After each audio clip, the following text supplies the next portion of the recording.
It was gold and bronze in London, and it's going to be gold and silver for Alistair and Johnny here on the Copacabana of Brazil.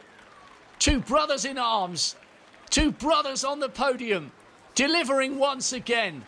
It's an amazing story, and Alistair Brownlee becomes the first male or female triathlete in history to successfully defend the Olympic title. I wanted to ask you, maybe towards the end of a race or a really hard training session, other people would just stop, and everything wants to stop. But how do you keep going? Like looking at London and Rio, you look so tired, but you just keep running insanely fast. How do you do that? I think there's a few things. The first thing is I try and focus as much as I can on the race. So I'm thinking, right, what do I need to do to beat the person that's, next to me, in front of me, behind me? How do I make sure I'm still going faster than them, or what do I need to do to beat them? So I'm focusing very much on what's going on kind of in the moment.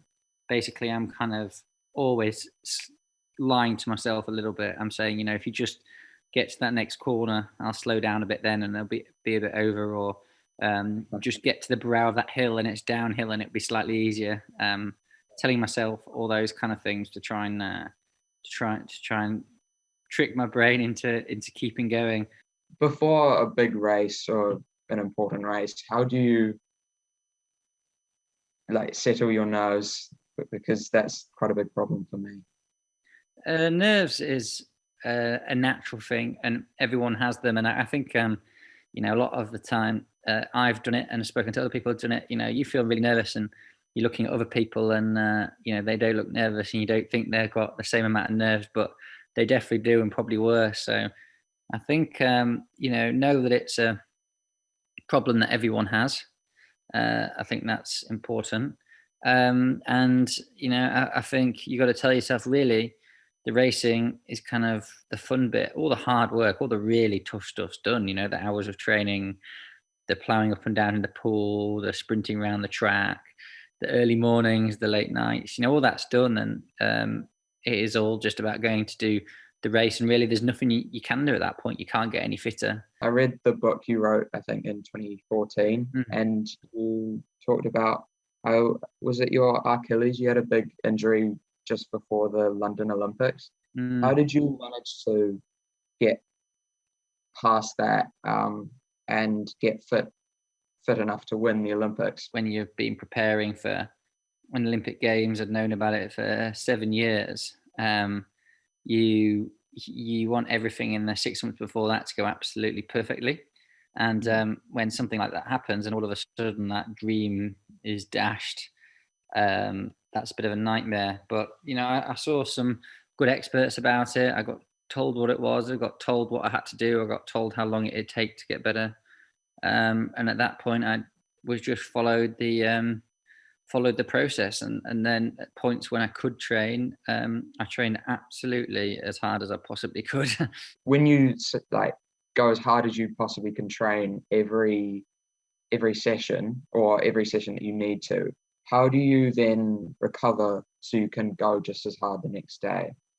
Yeah, well, I'm sure you've heard, coaches and people say that, training is about stressing the body, and you get better by adapting and recovering from that. To drive, the training drives that adaptation, but you need to rest.